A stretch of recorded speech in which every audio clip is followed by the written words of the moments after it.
If my people who are called by my name humble themselves and pray and seek my face and turn from their wicked ways, then I will hear from heaven and will forgive their sin and heal their land. 2 Chronicles chapter 7, verse 14, ESV. May the Lord bless the reading. Blessed everyone and welcome to our live stream. Again, this is your brother in Christ, Jose Roniboy Perez Cariaga. Isang mapagpala at isang maulang umaga po para sa ating lahat-lahat mga kapatid. Anong oras, anong araw, saan dako man nyo ng mundo panuorin ang broadcast na ito, ang dalangin po ng inyong lingkod ay naway pagpalain tayo ng pumaypakapal at sana ay makahanap tayo ng pagpapatibay sa ating mga pananampalataya sa mga pag-aaral na kagaya ng ginagawa natin tuwing linggo. Kaya, wag na nating pagtagalin pa, dadako na po tayo sa ating pag-aaral. Noong nakaraang linggo, wala po ang inyong lingkod sapagkat ako po ay nasa San Manuel Tarlac, kaya wala po yung aking director, kaya hindi po natin nagawa. So we started the year right and we have been blessed. Sabi nga natin, we've been blessed in so many ways. Siksik, liglig, umaapaw talaga ang mga blessings natin. Yun nga lang, kagaya na nasabi na natin, when blessings become curses, may mga pagkakataon kasi na mga blessings nagiging source ng pride, na mga blessings ay nagiging daan para sa ating kapahamakan dahil nga hindi marunong gumamit ng blessings. So, tama si Haring Solomon nung sabihin niya, pride leads to destruction and arrogance to downfall. Kaya, may tatlong tao o dalawang tao na tayo na pag-usapan. Unang-una, nakita natin si Uzziah. At nakita na natin anong nangyari kay Uzziah. Kaya sabi nga natin, Uzziah's pride. At ito nga ay kahit na gamitin pa natin si Isaias, ano? When King Uzziah died, I saw the Lord, sabi ni Isaias doon sa kanyang commissioning. Then isinunod natin naman si Hezekiah. Wala na daw kasing galing niya na hari. Before him, after him. Yun nga lang, si Hezekiah, dahil sa mga napakaraming mapagpapalang dumating sa kanya, umabot din sa kanyang ulo. Naging arrogant din si Hezekiah. Kaya nga, nagkaroon siya ng false assurance. Kaya dahil nasabi sa kanya na hindi magkakaroon ng kung anumang bagay habang ikaw ang hari. So, there will be peace during your time. So, si Hezekiah, buong akala niya, mabubuhay siya na may katiwasayan, may kaayusan, at may kapayapaan. Hindi niya na sa isip o hindi niya naisip ang susunod na henerasyon. Kagaya din ng mga panahon natin ngayon, ano? Hindi naiisip ang susunod na henerasyon. Nung ako po nasa bayugan, uno pa lang, yung unang-unang nauso yung tinatawag nating kono, rice meal, and yung mga ipa talaga, sinusunog lang, itinatambak lang sa isang tabi. And nangyari noon sa Bayugan River, nagtapon talaga sila ng ipa doon sa ilog. Kaya sinabi ko talaga, hindi mangyayari yan kasi nga, wala na kami paliliguan, wala nang gagamitin yung susunod na henerasyon.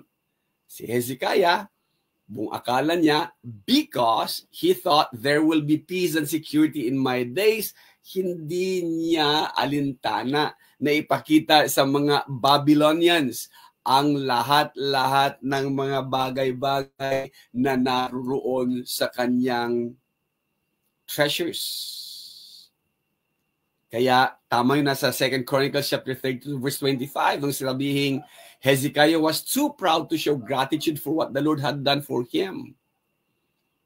Blessings become curses, and Judah and Jerusalem suffered for it.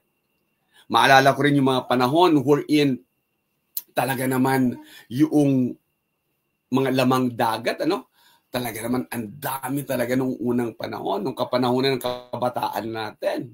Yun nga lang, may mga ilan doon talaga nagagamit ng dinamita at sabi nga natin, hindi pwede. At ang katwiran nila lagi, ang daming isda sa dagat. And ito na, nararamdaman na natin, hindi marunong talaga tumingin sa future generation ng ilan. So, ilan pa kayang kagaya ni Hezekiah ang namubuhay sa panahon natin? Or ilan pa kayang mga short-sighted leaders meron tayo? O ilan pa kayang mga self-entitled individuals na walang pakialam, basta okay lang sa kanya, wala siyang pakialam sa susunod na generasyon. Problemahin na nila yon. At dito tayo natutuwa sa mga kasamahan nating teachers, kagaya nila Sir Nario, na pag-uusapan. Ano na lang mangyayari sa susunod na henerasyon kapag maging selfish tayo ngayon at ang sarili na lang natin ang ating iisipin sa ngayon. So, the next one, payagan niyo po ako mag-segue muna. And, nako, this was a noteworthy news, no? Kaya, hindi ako nagdalawang isip nung tiningnan ko at nakita ko na legit at hindi talaga siya, sabi nga natin, AI. So, isinare natin. Noteworthy ang news nung sabihin ng elected bagong presidente ng Amerika na si Mr. Trump. Na sabi niya, this madness should stop. Na huwag sasabihin ni Numan o saan man o sa sino man na he is trapped in the wrong body. Kasi yan lagi sinasabi. Isa kasi akong ganito na nasa katawan ng isang lalaki o isa akong babae na nasa katawan ng isang lalaki o isang babae na nasa katawan ng isang lalaki.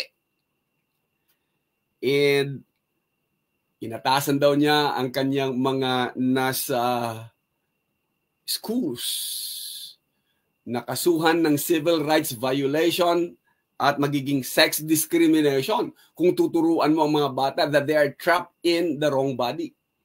At nakakatuwa na sabihin niyang there are only two genders, male and female assigned at birth. Tapos, yung kanyang pandiin pa na sinasabing walang matinong bansa saan man na magtuturo that you are born with the wrong gender.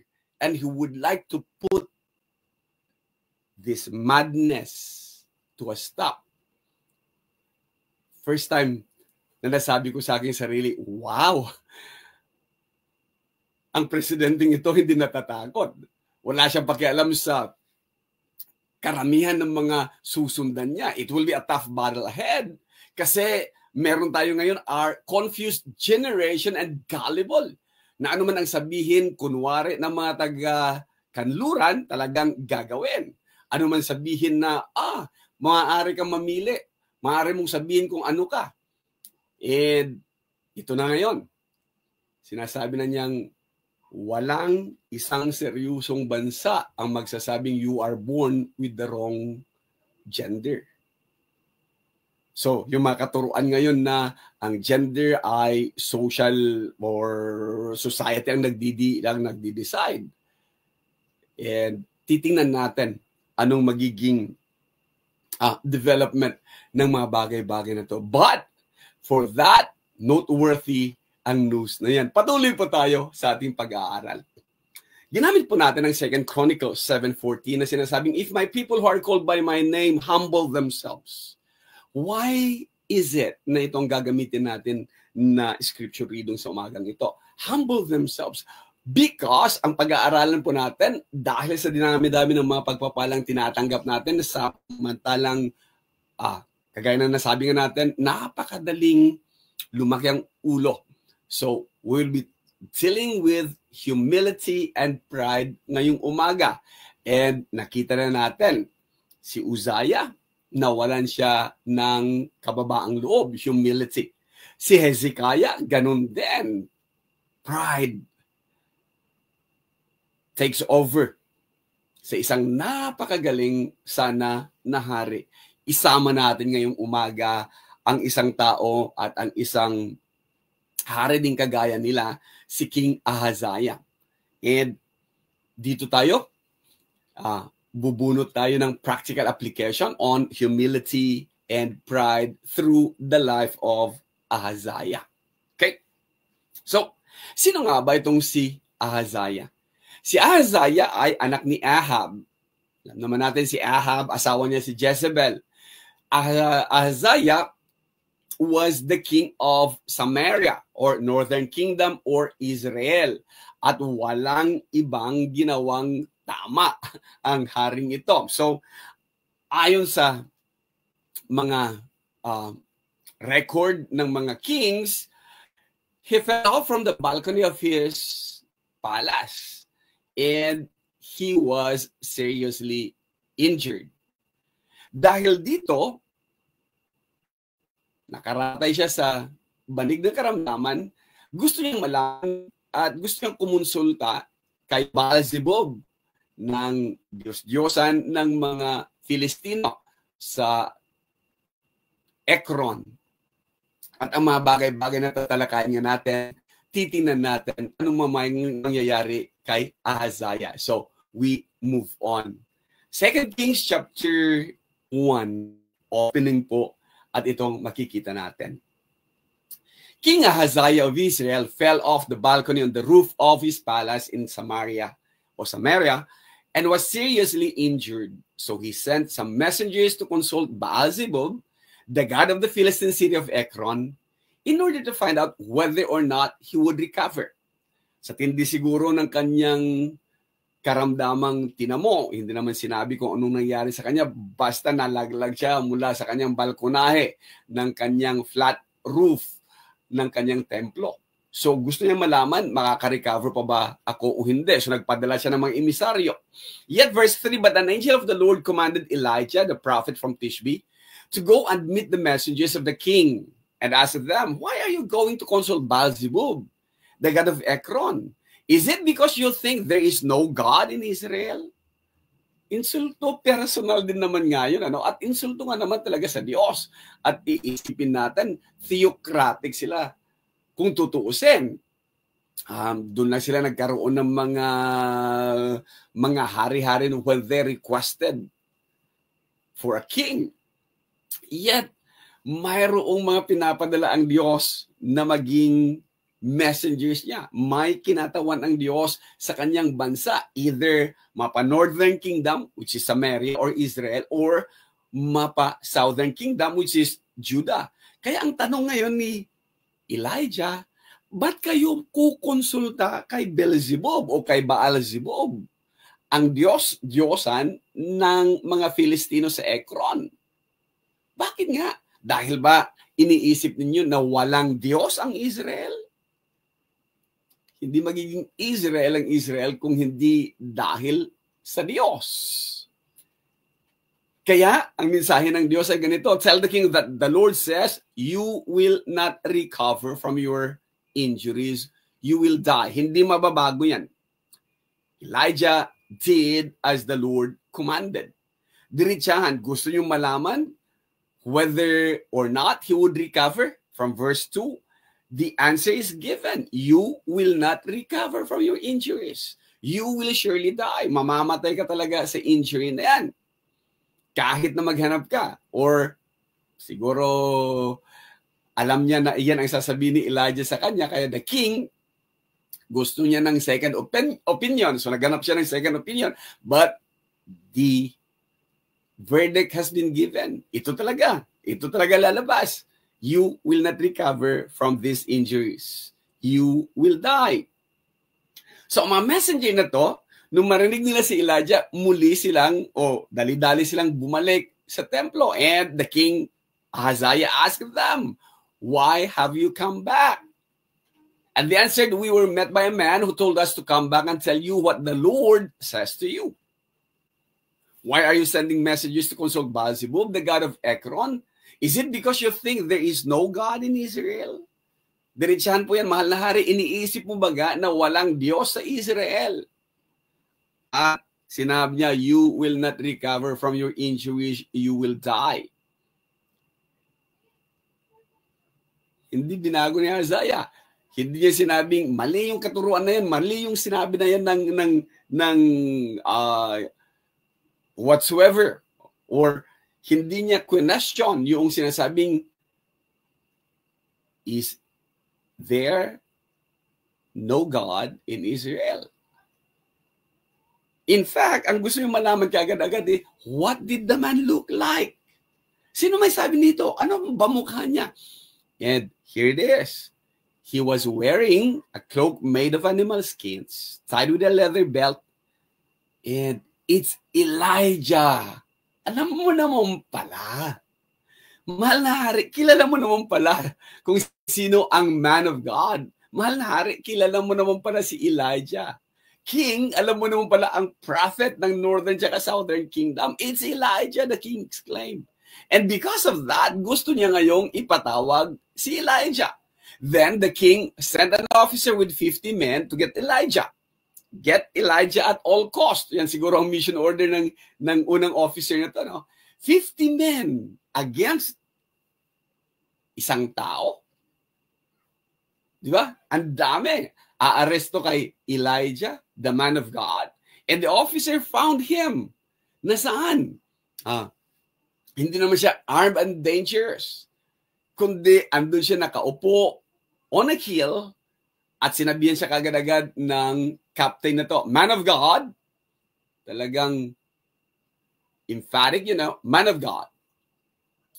O baka yan ang pangalan mo. Yan ang tawag sa'yo. Kagaya dito magkaminsan sa subdivision namin. Pastor, yung iba, ang akala nila, pastor pangalan ko, kaya yung ibang mga bata, Kuya Pastor or Tito Pastor. And then sabihin, hindi. Ronnie yan.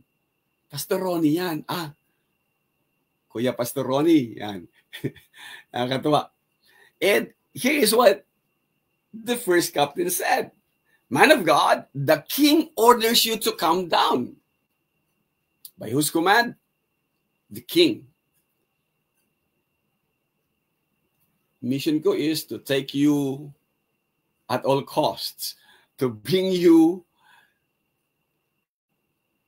to Samaria at all costs.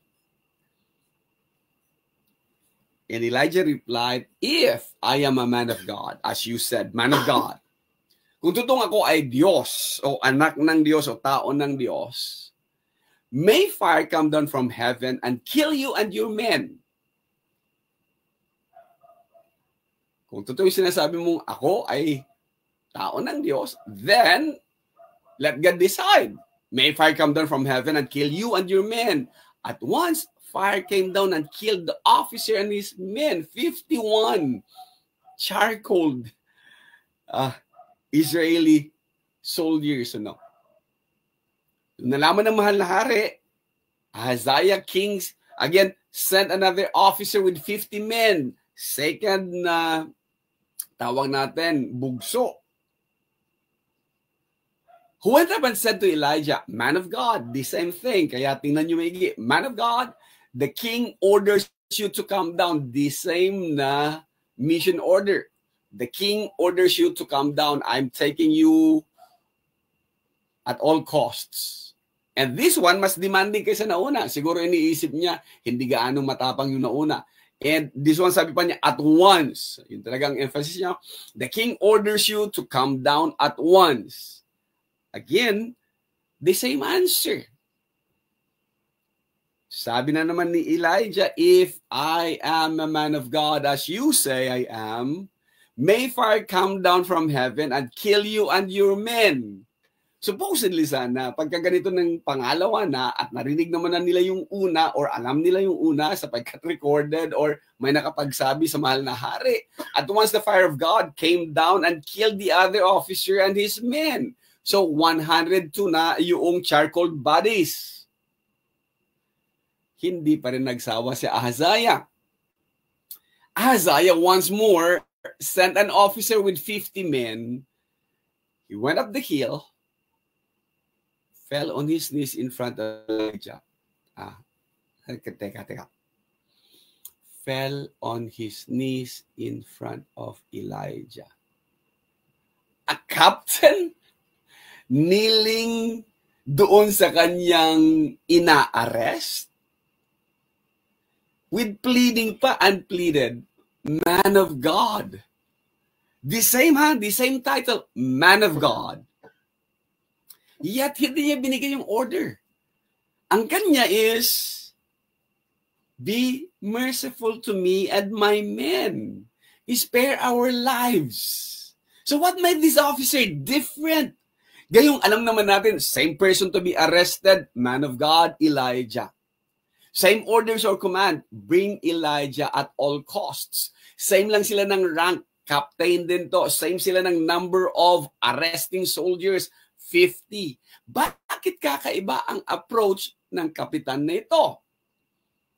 Mag-iisip talaga tayo, no? Yung unang dalawa, ang yayabang lang. By the king's order, come down at once. By the king's order, follow us. Or, we are taking you in. Sa kanya, iba yung approach niya. Siguro, umuusok pa yung mga katawan ng 102 ng mga Israeli soldiers nung pagdating nila. Or siguro nakikita yung dalawang bunton ng 50 men, 51 men sa kabila, 51 men din sa kabila. At umuusok pa. At alam ng kanilang mga kasamahan, alam ng kanyang mga tauhan na those are kakilala nila. Kabatch nila, senior man sa kanila. Siguro mas senior sa kanila. And look at them. Naubos. Ano nangyari dito? Kaya this captain approach was different. And he said, man of God, be merciful to me and my men. Spare our lives. Wow. Kakaiba ang approach. Be merciful to me and my men. Please spare our lives. Why beg mercy? Hindi ba't may kapangyarihan siya na ibinigay ng hari? Hindi ba't empowered siya to take Elijah at all cost? Hindi ba't isa siyang kapitan? Hindi ba't meron siyang mga taong gagawa ng pag-arrest, 50 under him? What made this officer different? The thing is, makikita natin how he approached Elijah. Naiintindihan niya when he fell on his knees and he pleaded, hindi ordered, hindi yung nakabatay sa kanyang kapangyarihan ang pagsuko ni Elijah. Alam niya anong ibig sabihin ng man of God na ipinakita ni Elijah sa kanila. If indeed I am a man of God, let God send the proof. So, naniniwala siya ngayon na itong Elijah is really man of God. At hindi mo pwedeng kantiin, hindi mo pwedeng saktan ng ganun-ganun na lamang ang man of God. Showing us that God is in control. Hindi yung king is in control. Hindi yung kanyang mga officers are in control. Hindi yung kanyang mga tauhan are in control. Yung unang dalawang officers, they addressed Elijah as man of God, not believing what it means. Or not knowing what it means. Para sa kanila, pangalan lang yan, or just a title, man of God. Kagaya ng karamihan, tawag sa'yo, brother, or sister tawag, or kapatid. Title yon, di yata nila alam ang ibig sabihin nun.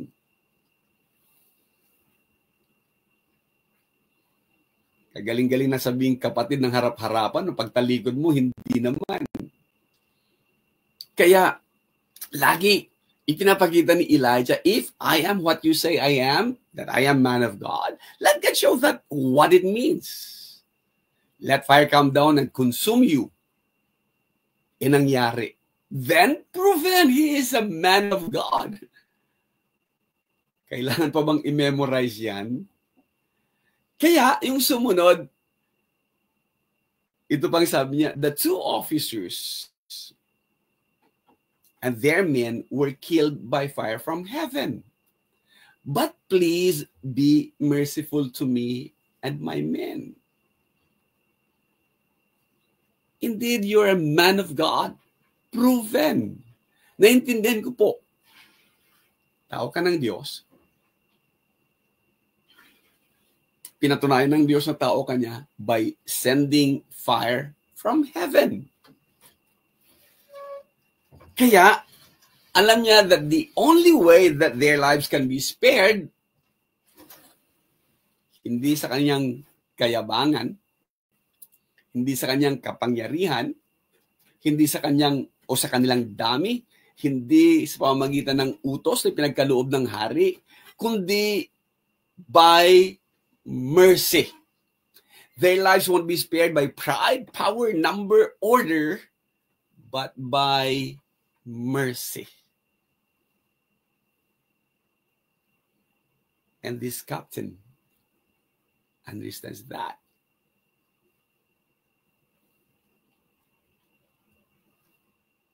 And they were spared. All 51 of them. Kaya makikita natin maigi, humility beats pride. Oh, ang pride talaga, nagpa-puff up kasi. Humility beats power and arrogance. Kababaang loob talaga, tinatalo niya ang kapangyarihan at ang kayabangan. Kaya ibabalik natin ulit yung sinabi ng 2 Chronicles. If my people who are called by my name humble themselves and pray and seek my face and turn from their wicked ways, then, itong promise, I will hear from heaven and I will forgive their sin and I will heal their land. Contextually, hindi ito pang Philippine setting. Pero, yung prinsipyo ay kasama.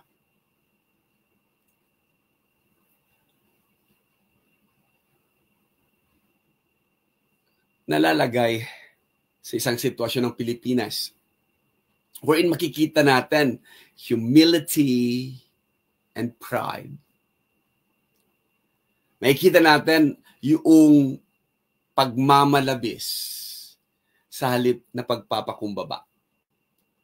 Nakikita natin at nababasa natin through social media sa pamamagitan ng iba't ibang kaparaanan na pinapakita nila, huwag niyong susubukan dahil marami kami. Sasabihin nilang this is apolitical, pero kitang-kita naman na politically motivated. Makikita din natin na nakalimutan yata ng mga taong involved that yung sinabi ni Haring Solomon, pride leads to destruction and arrogance to downfall. Ano lang ba naman kung nagpakumbaba ng kaunti, yet we've seen it so proud sa pananalita, so arrogant dahil sa katayuan, so soon, at ngayong nasasadlak na sa isang hindi may iwasan talaga na gagawin, ayon sa konstitusyon ng Pilipinas, too late to say sorry at this time. Ayaw mang aminin, pero I bet you this. Sa mga taong marunong magbasa ng body language at sa mga taong marunong tumingin ng mata, panuurin yung maigi na bago na ang kanyang body language, even yung fire ng kanyang mata, hindi kasing yabang noong una. Sana hindi umabot sa ganito. Yet again, uulitin natin. Pride leads to destruction and arrogance to downfall. You can threat the Philippine government with that. Hindi maaring gawing biro na sasabihin gusto mong pilipitin talaga mismo ang liig ng presidente. Pride leads to destruction and arrogance to downfall. Yun nga lang, Dahil ito ay isang proseso, maghihintay tayo on bended knees and let God be God, and we will wait for the results. Again, salamat muli sa panunood. Salamat muli sa pagsama sa inyong lingkod. Sana huwag mag-atubiling mag-share, mag-subscribe, at ang pagpapala sumasa ating lahat.